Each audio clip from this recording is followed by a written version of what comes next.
अमित भाई, ANI के podcast में आने के लिए धन्यवाद जी। सीए के लिए अभी लाने की क्या जरूरत थी? सारे जो विपक्ष के नेता है सब कह रहे हैं कि ये ठीक चुनाव के पहले नोटिफिकेशन लेके आए हैं। पहली बात तो सीए की जरूरत क्या थी और इसकी नोटिफिकेशन चुनाव के 2 या 3 महीने पहले? देखिए, मैं पहले टाइमिंग की बात करता हूँ जी।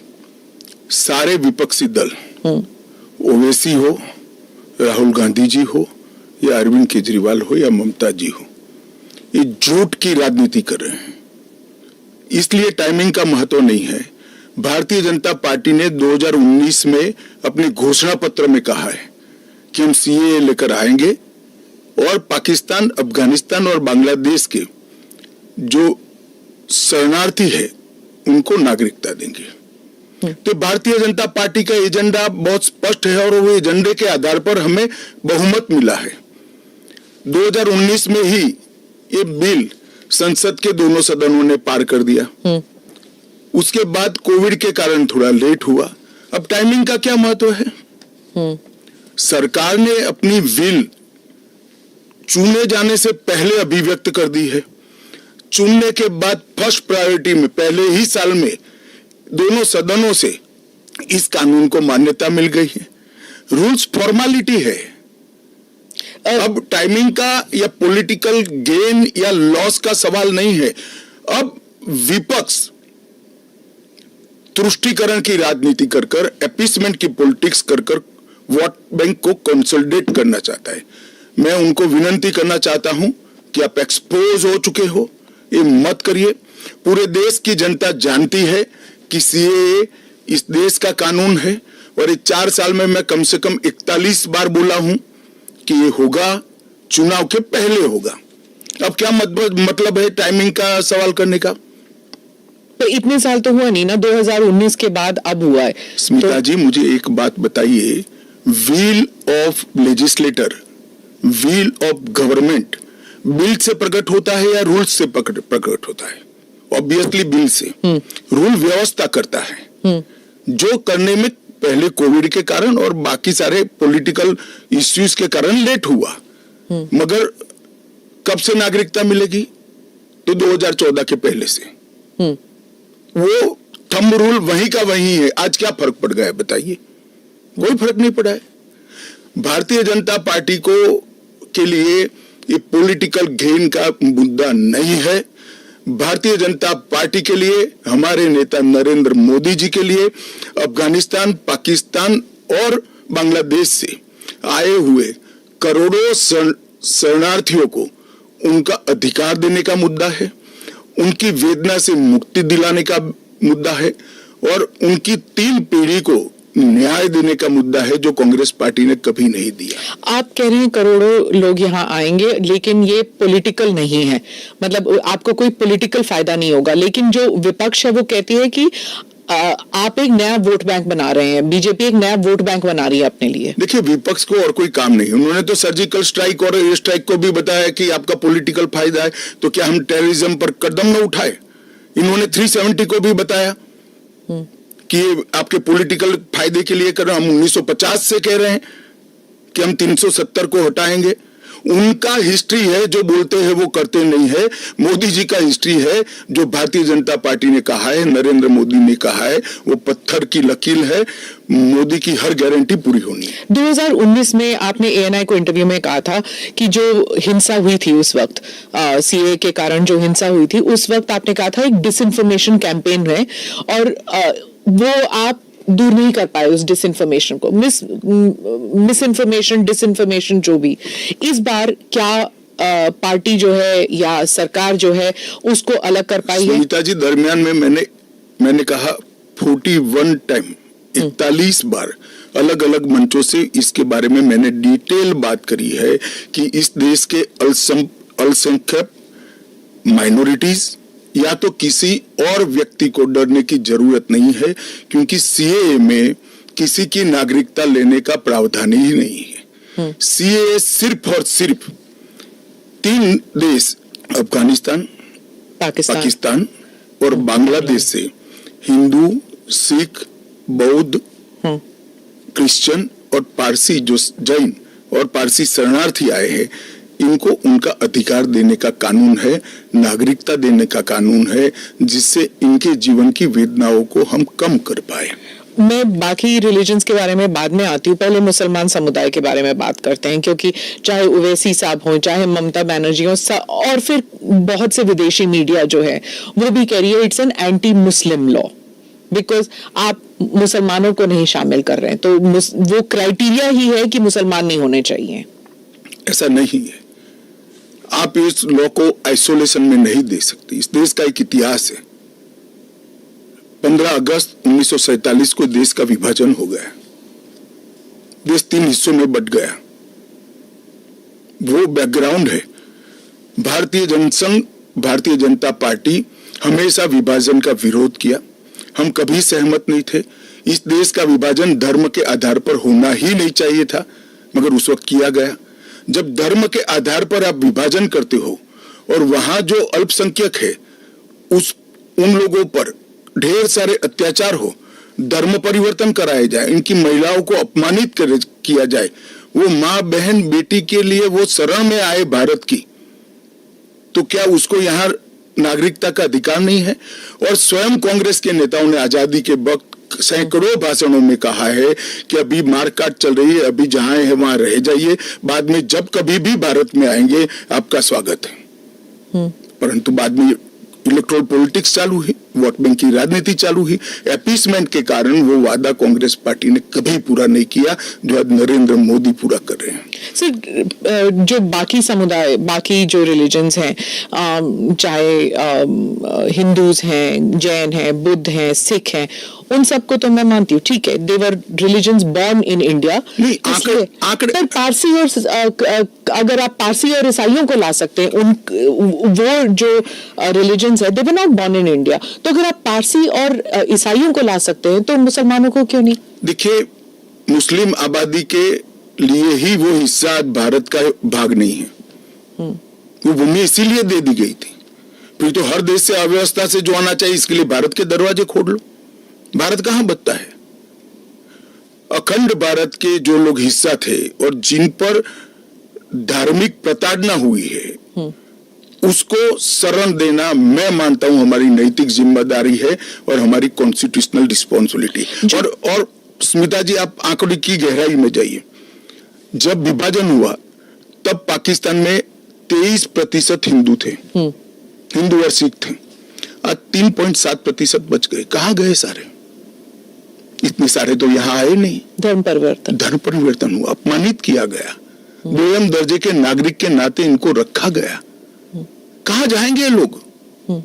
क्या देश इसका विचार नहीं करेगा? देश की पार्लियामेंट इसका विचार नहीं करेगी? देश की पॉलिटिकल पार्टियों ने इनका विचार नहीं करना चाहिए? इसमें अहमदी, मैं बांग्लादेश की बात करता हूं जी। 1951 में हिंदुओं का प्रतिशत 22% था। मैं 51 की बात कर रहा हूं, बांग्लादेश की 51 के आंकड़े ऊपर हमारे पास है। 2011 की जनगणना में वो 10% रह गए। कहां गए वो लोग? अफगानिस्तान 1992 के पूर्व, 92 के आंकड़े मेरे पास लगभग 2 लाख सिख और हिंदू थे और आज करीब 500 बच गए। क्या इन लोगों को अपनी बिलीफ से जीने का अधिकार नहीं है? वो जब भारत एक था तब हमारे ही थे, हमारे ही भाई है, हमारी ही बहन है, हमारी ही माता है। अगर यही थियोरी को आप अपना लो तो पार्टीशन के बाद इतने सारे शरणार्थियों को क्यों लिया? उसका भी तर्क नहीं है फिर तो वही मैं पूछूंगी कि आपने कहा कि धर्म के आधार पर दूसरा मुल्क बना, वहां पर शिया और अहमदी, बलोच, ये भी तो प्रताड़ित है वहां पर। देखिए, वो प्रताड़ना आंकड़ों के आधार पर इतनी सिद्ध नहीं की जाती और पूरी दुनिया में ये सारा ब्लॉक मुस्लिम ब्लॉक माना जाता है। आप मेरी बात समझ कर चलिए। और शिया, अहमदिया वो तो छोड़िए, मुसलमान को भी अधिकार है यहाँ एप्लीकेशन करने का। हमारे संविधान ने रास्ता खोला है, वो एप्लीकेशन कर रेफ्यूजी के तौर पर ना रेफ्यूजी के तौर पर नहीं, नागरिकता लेने के लिए अप्लाई कर सकते हैं। भारत सरकार इनकी भारत की सुरक्षा और भारत की बाकी सारी चीजों को देखते हुए उसका निर्णय करेगी। अच्छा, तो एक रास्ता काउंसिल किसी के लिए बंद नहीं है। अच्छा। ये स्पेशल एक्ट इसलिए बनाया है कि ये किसी भी वैध डॉक्यूमेंट के बगैर शरण में आए हैं, बॉर्डर क्रॉस कर कर आ गए हैं। तो अब आपने पोर्टल भी खोल दिया है, उसमें वो सारे डिटेल्स करेंगे। वो पोर्टल सुरक्षित है, और अगर किसी के पास दस्तावेज नहीं है तो क्या अब वो ना नागरिक है, ना माइग्रेंट है, ना रेफ्यूजी है, क्या बन जाते हैं? देखिए, मैं आपको बताता हूं, जिनके पास दस्तावेज नहीं है इसका रास्ता हम बाद में ढूंढेंगे, परंतु जिनके पास दस्तावेज है वो मेरे एक रफ अंदाज से 85% से ज्यादा है। और कितनी देर लगेगी, क्योंकि उन्हें एक ओथ भी लेना पड़ेगा? हमने कोई समय मर्यादा नहीं रखी है। अच्छा, आराम से सब लोग एप्लीकेशन करें। मैं सबको अपील करता हूं, आप आराम से करिए। ये एप्लीकेशन देश की सभी भाषाओं में है। आपकी भाषा में आप डाउनलोड कर सकते हो, एप्लीकेशन कर सकते हो, और आपकी समय की अनुकूलता से भारत सरकार आपको इंटरव्यू के लिए बुलाएगी और डॉक्यूमेंट की ऑडिट के लिए बुलाएगी। और वो फेस टू फेस इंटरव्यू होगा या फिर? या फेस टू फेस होगा। Face to face. Original document लेकर आना पड़ेगा। और अगर वो सेकंड जनरेशन रेफ्यूजीज है, मतलब अगर उनके बच्चे हो गए हिंदुस्तान में, 15 अगस्त 1947 से लेकर 31 दिसंबर 2014 तक जो भी आए हैं वो और उनके बच्चों का भारत में स्वागत है। ठीक, मैं आपके आलोचक के जो कमेंट्स हैं उनको पढ़ती हूँ, और आप बताइए। जो दिल्ली के चीफ मिनिस्टर हैं वो कहते हैं, वो सवाल उठा रहे हैं। उन्होंने कहा कि ये जो अंधाधुंध लोग आएंगे, बीजेपी उन्हें नागरिकता देगी, उससे थेफ्ट, रॉबरीज, रेप बढ़ जाएगा। दिल्ली के मुख्यमंत्री अपने भ्रष्टाचार के उजागर होने से अपना आपा खो बैठे हैं। उनको मालूम नहीं है कि सारे लोग आ चुके हैं, आज भारत में ही रह रहे हैं। सिर्फ इनको अधिकार नहीं मिला है, वो अधिकार देने की बात है। 2014 तक जो आ गए इनको नागरिकता देनी है, और इतनी ही चिंता है तो वो क्यों बांग्लादेशी घुसपैठियों की बात नहीं करते हैं, रोहिंग्यास का विरोध क्यों नहीं करते हैं? क्योंकि वो वोट बैंक की पॉलिटिक्स कर रहे हैं। दिल्ली के चुनाव उनके लिए लोहे के चने चबाने जैसे हैं, इसलिए वोट बैंक की पॉलिटिक्स कर रहे हैं। नौकरी का कहां सवाल है, वो ऑलरेडी यहां है। और बांग्लादेशी नौकरी का अधिकार नहीं मार रहे हैं क्या? रोहिंग्यास नहीं मार रहे हैं? इनके लिए तो आप कभी नहीं बोले भाई। सिर्फ जो हिंदू शरणार्थी आए हैं, जो बौद्ध शरणार्थी आए, जो जैन, पारसी और क्रिश्चियन शरणार्थी, इसी का विरोध कर रहे हैं। वो यही कह रहे हैं कि आप अपने नागरिकों को नौकरी नहीं दे पा रहे हैं, और इनको आप स्मिता जी वो पार्टीशन के बैकग्राउंड को भूल गई हैं। शायद उनको जो निराश्रित आए थे, जो रेफ्यूजीज आए थे, इनके परिवार के साथ एक चाय पीनी चाहिए। अरबों खरबों रुपए की संपत्ति छोड़कर रेफ्यूजी बनकर यहां आए थे, दिल्ली के बाजार में सब्जियों की दुकान लगाई थी। मोदी जी ने विभाजन की विभीषिका का दिन मनाकर उसको हिस्ट्री का हिस्सा बनाया है। इन लोगों के मन में संवेदना नहीं है, वो समझते नहीं है वहां धर्म के आधार पर इनके परिवार की महिलाओं का गौरव छीना जाए, अपमानित किया जाए, क्या करेंगे वो? इनकी वेदना हम भी नहीं सही सुनेंगे। 50 में आ गए, 60 में आ गए, 70 में आ गए, 80 में आ गए, आज भी नागरिकता नहीं है। बच्चों को अस्पताल में दाखला नहीं मिलता है, ढंग की नौकरी नहीं मिलती है, छुट भैया नौकरी करते हैं, अपने नाम से प्रॉपर्टी नहीं ले सकते हैं, मतदान नहीं कर सकते हैं। क्यों? क्या गुनाह है उनका? विभाजन का फैसला उन्होंने नहीं किया था, कांग्रेस पार्टी ने किया था, और उस वक्त सब ने कहा था कि जो आएंगे उसको हम नागरिकता देंगे। अब अपने वादे से मुकर जाना, मैं मानता हूं कि हमें तो कम से कम मंजूर नहीं है। इनकी संवेदनाओं को भारतीय जनता पार्टी भी महसूस करती है, इस देश के प्रधानमंत्री भी महसूस करते हैं, और हम मानते हैं कि इनकी ये 75 साल की वेदनाओं का अंत कभी न कभी आना चाहिए, और ये चुनाव के पहले आ जाए वो ठीक है। ममता बनर्जी पे आती हूँ। चीफ मिनिस्टर ने कहा है कि बीजेपी जो है ये हिंदू मुसलमान का खेल कर रहे हैं, और उन्होंने ऑडियंस को कहा कि आपकी प्रॉपर्टियां छिन जाएंगी, आपके बच्चों का एजुकेशन खत्म हो जाएगा, आपको डिटेंशन कैंप में भेज दिया जाएगा, और डिटेंशन कैंप ऑलरेडी हैं, तो ये सीए के जरिए 15 से लेके 20 लाख लोगों की सिटीजनशिप छीन ली जाएगी। देखिए, मैं ममता जी को करबद्ध निवेदन आपके इस कार्यक्रम के माध्यम से करना चाहता हूं। पॉलिटिक्स करने के हजारों मंच है, प्लीज बांग्लादेश से आए हुए बंगाली हिंदुओं का हित मत करिए। आप खुद बंगाली हैं। बांग्लादेश से जो बंगाली हिंदू आए हैं, इनको नागरिकता देने के लिए एक कानून है। ममता जी को मैं खुली चुनौती देता हूं, इस कानून की धारा में से किसी की नागरिकता छीनने की एक धारा वो बता दे सार्वजनिक रूप से। वो खौफ पैदा कर रही है, हिंदू और मुसलमानों के बीच में विखवाद कराना चाहती है, अपनी वोट बैंक का कंसोलिडेशन करना चाहती है। ममता जी, इसको मत रोकिए। करने जैसा काम है, घुसपैठ रोकिए। नहीं रोक रही है वो नहीं कर रही, आप हमें कोऑपरेट नहीं कर रही। आसाम में कंप्लीट घुसपैठ रोक गया क्योंकि वहां भारतीय जनता पार्टी का शासन है। किस तादाद तक घुसपैठ हुआ है और कब से हो रहा है? देखिए, इसके अधिकृत आंकड़े जब तक राज्य सरकार कोऑपरेट न करे, ढूंढना बहुत दिक्कत होती है, क्योंकि कलेक्टर के हाथ में पूरा मसले। और डिटेंशन कैंप की बात, अगर वो दिन दूर नहीं है जी, वो दिन दूर नहीं है कि वहां पर भी भारतीय जनता पार्टी की सरकार आएगी और हम इसको कड़ाई से रोकेंगे। इसीलिए तो आपको चाणक्य कहते हैं पॉलिटिक्स। नहीं, मैं मानता हूं कि अगर इसी प्रकार की पॉलिटिक्स आप करेंगे, इतने महत्वपूर्ण राष्ट्रीय सुरक्षा के मुद्दे के साथ अपीसमेंट की पॉलिटिक्स कर घुसपैठ होने देंगे, जो शरणार्थी आए हैं उनको नागरिकता देने का विरोध करेंगे, तो जनता आपके साथ नहीं रहेगी। ममता जी को शरणार्थी और घुसपैठिए दो शब्द के बीच का अंतर ही मालूम नहीं है। मालूम नहीं है या जान के नहीं कर रही? अब मैं तो जो बोलती है वो सच मानता हूं, इसलिए कह रहा हूं मालूम नहीं है। डिटेंशन कैंप के बारे में बताइए, इसके बारे में बहुत गलतफहमी आ रही है। ऐसा है, आप स्मिता जी इतनी जागरूक पत्रकार है, देश की जानी मानी पत्रकार है, आप भी स्वयं एक बार सीएए को पढ़ लेती, इसके रूल्स को पढ़ लेती, तो मालूम पड़ता इसमें डिटेंशन कोई कैंप की प्रोविजन ही नहीं।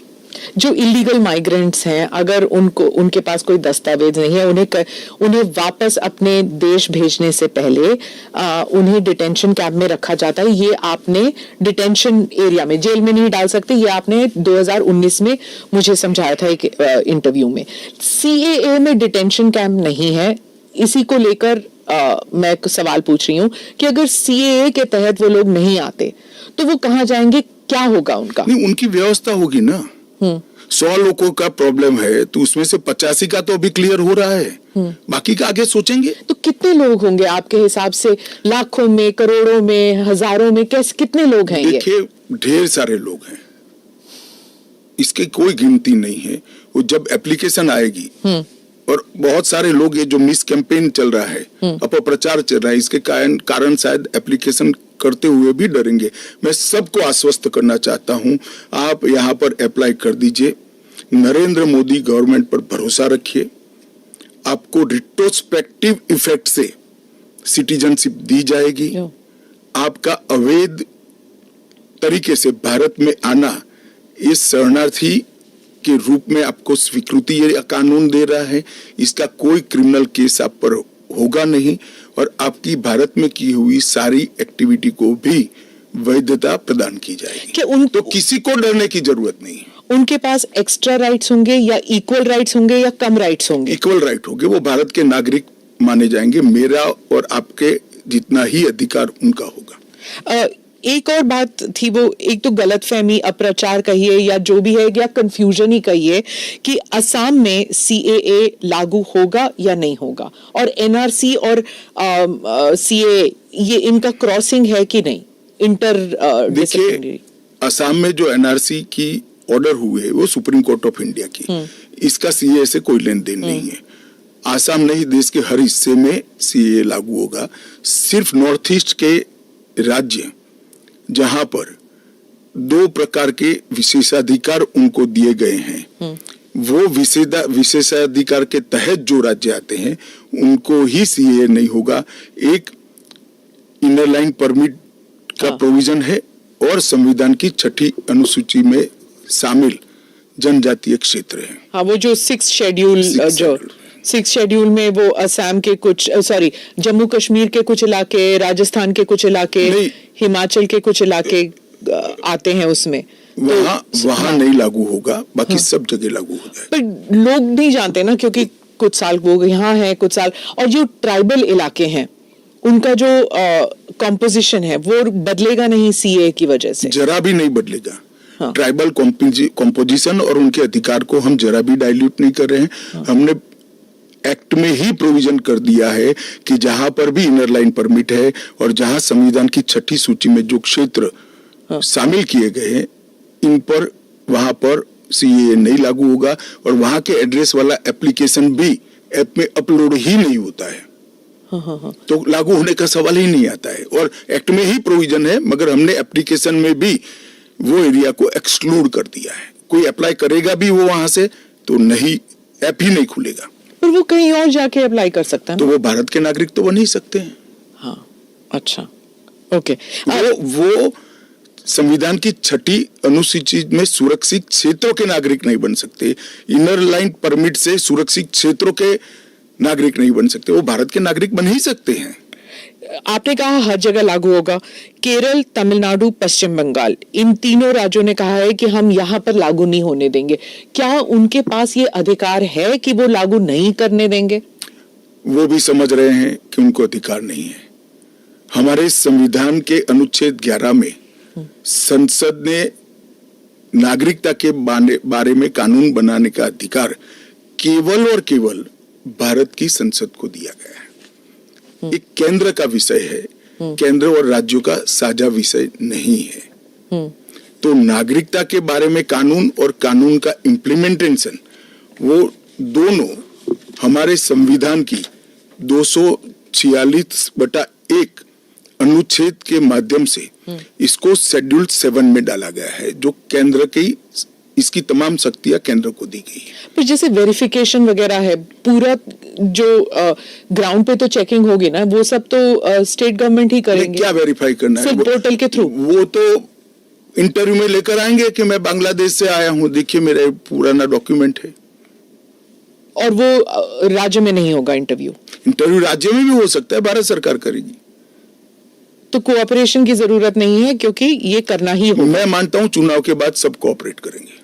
ये पॉलिटिक्स के लिए गलत प्रचार कर रहे हैं, अपीसमेंट की पॉलिटिक्स। और क्या यहाँ मतलब बांग्लादेश, अफगानिस्तान, पाकिस्तान के जो शरणार्थी हैं, क्या वो तमिलनाडु में गए हैं? वहां पर मतलब स्टालिन इसको इतना बड़ा, मैं कोई पॉसिबिलिटी छोड़ना नहीं चाहता। हाँ। एक भी है तो उसको नागरिकता देंगे। जी।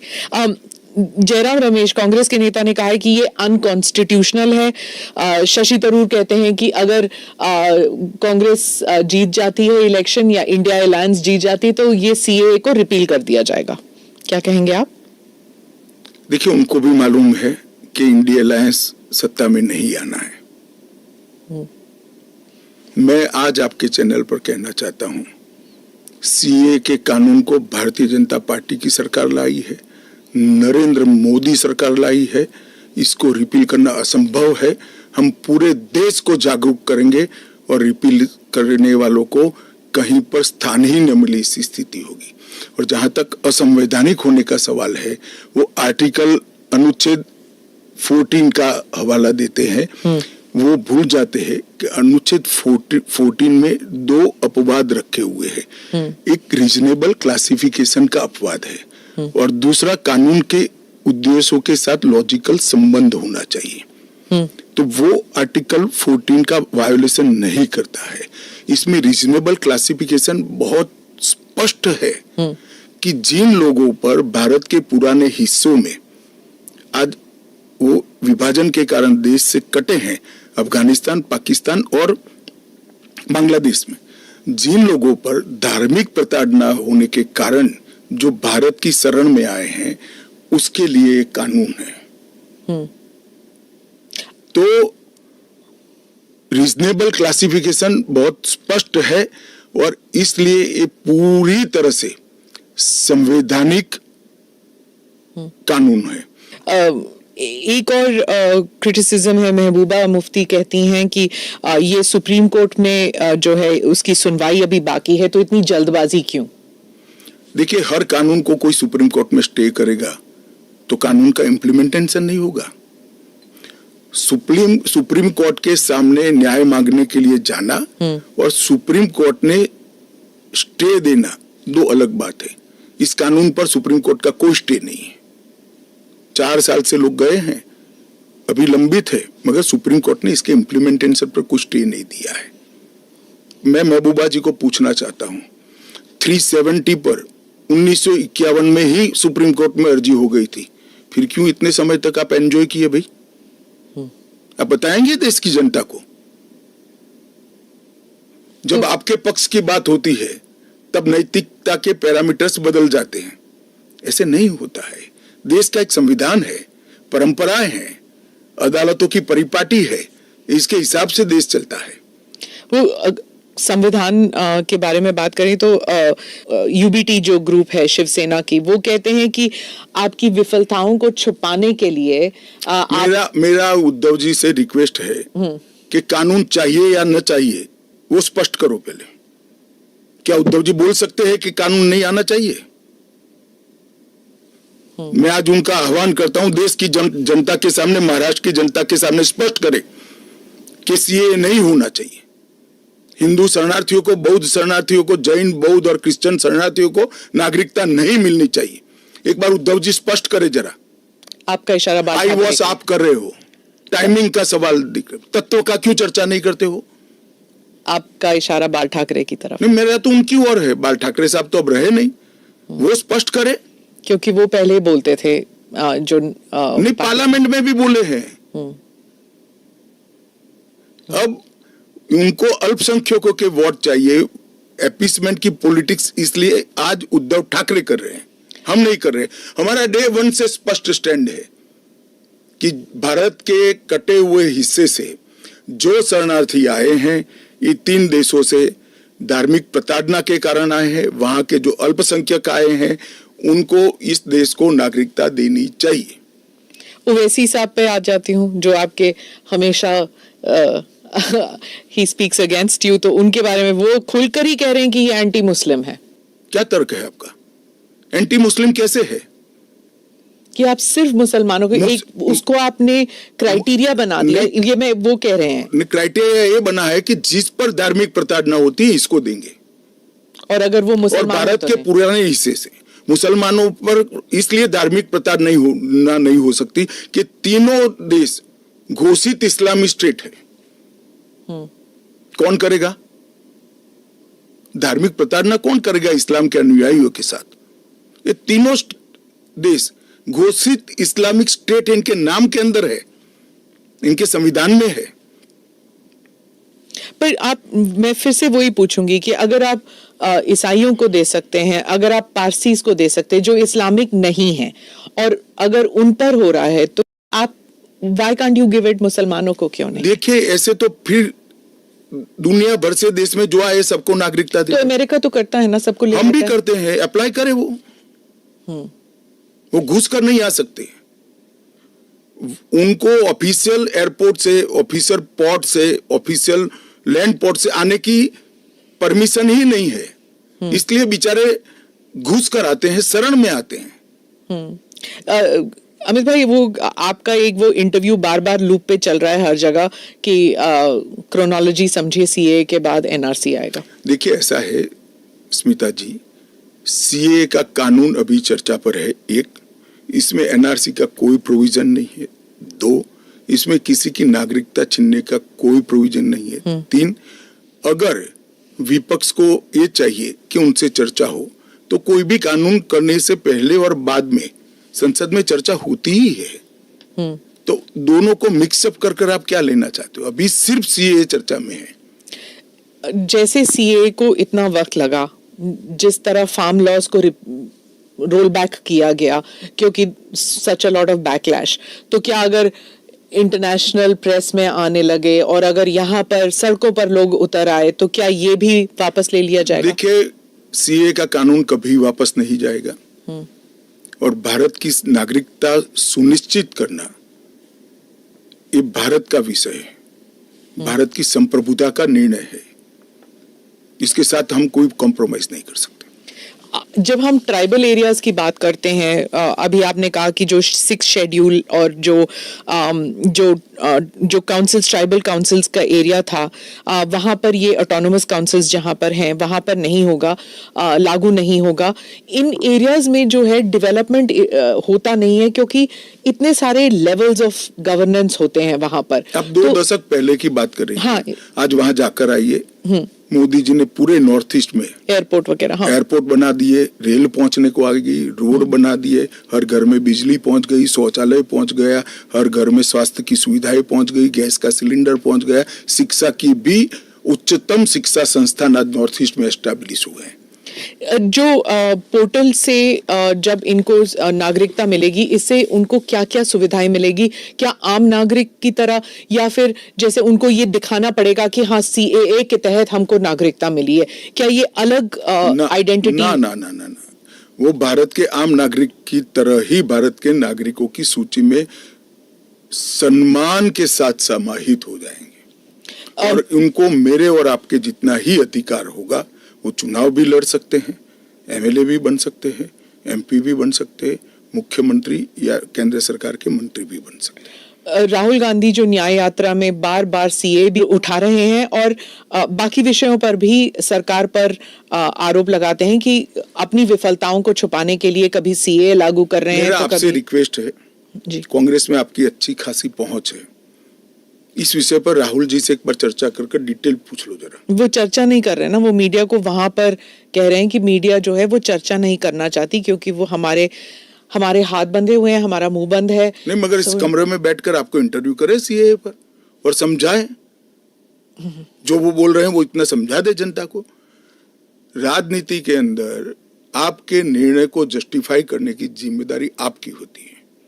जैसे मेरी सरकार का फैसला ऐसी है, इसके बारे में मेरी पार्टी के तर्क, मेरी गवर्नमेंट के तर्क और क्यों ये देश के हित में है मुझे समझाना पड़ता है। जरा राहुल गांधी जी आपके इसी कमरे में आकर देश को समझा दे कि क्यों विरोध में है। आप कहते हैं कि ये राजनीतिक नहीं है, लेकिन आपके जो राजनीतिक स्पीचेस हैं तेलंगाना में, आपने कहा जब आप अपने वायदे गिनते हैं कि ये वायदे हमने पूरे किए, तो CAA भी उसमें है, तो इसमें राजनीतिक कहाँ से हो गया? तो फिर आपके तो हमारा एक वादा था कि देश के अर्थतंत्र को सुधारेंगे, तो क्या अर्थतंत्र मत सुधारो, पॉलिटिक्स कर रहे हो। फिर राजनीतिक कहाँ से हो गया? हम मानते हैं CAA देश के हित में है, इनका अधिकार है, इसलिए हमने दिया है। पॉलिटिक्स कहाँ से? वो भी कहना देना चाहिए। अगर राजनीतिक फायदा है तो उनको कौन रोक रहा है?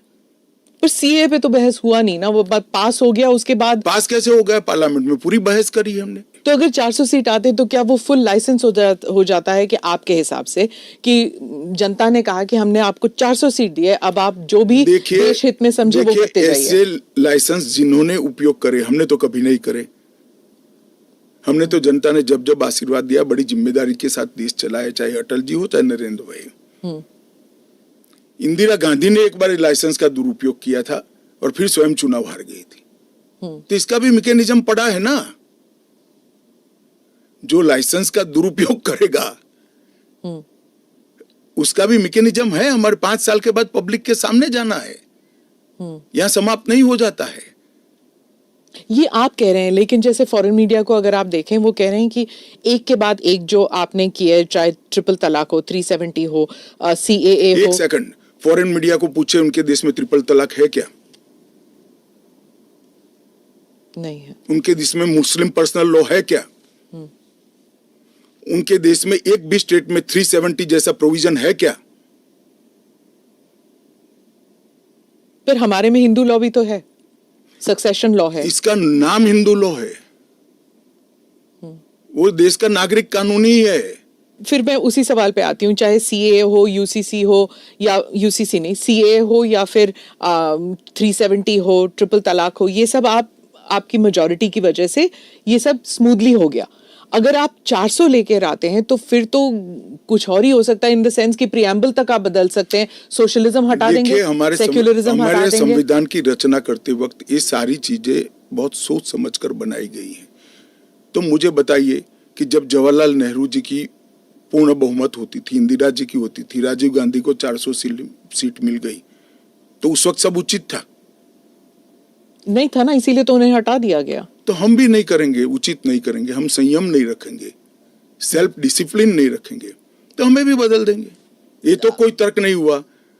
देखिए, नरेंद्र मोदी के पास, इस देश के प्रधानमंत्री के पास 10 साल का ए ग्रेड पास्ट रिकॉर्ड है और 25 साल का प्लानिंग है।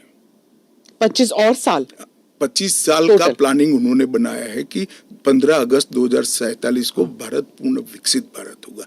और उन्होंने पहली बार सरकार की मदद से नहीं, देश के 130 करोड़ लोगों को आह्वान लेकर संकल्प करा है कि सभी लोग जुटे। और ये 25 साल भारत को महान बनाने के 25 साल है। और मुझे बड़ा गर्व है कि मेरे नेता के आह्वान पर पूरा देश आज इस संकल्प से संकल्पित होकर अमृत काल के लिए तैयार होकर खड़ा है। इसके साथ साथ इस देश में गुड गवर्नेंस, इस देश के अर्थतंत्र को दुनिया के प्रमुख अर्थतंत्रों में शुमार करना, दुनिया भर के टेक्नोलॉजी और R&D के लिए एक प्लेटफॉर्म बनाना, भारत को मैन्युफैक्चरिंग का हब बनाना, भारत को हर क्षेत्र में आत्मनिर्भर बनाना, इस देश की शिक्षा व्यवस्था को दुनिया के साथ और दुनिया से आगे ले जाने का प्रयास करना, ये सारी चीजें हमने करी है और ये भी हमारा एजेंडा है। मगर आप जब हमारे भाषण में से कुछ चुन लेती हो तो यही मुद्दे चुनती हो। अगर आप चुनाव जीतते हैं अगले 5 साल में एजेंडा क्या होगा? चलिए, एजेंडा हमारा घोषणा पत्र आएगा, इसमें आ जाएगा। आपका बहुत बहुत धन्यवाद। चलिए, धन्यवाद।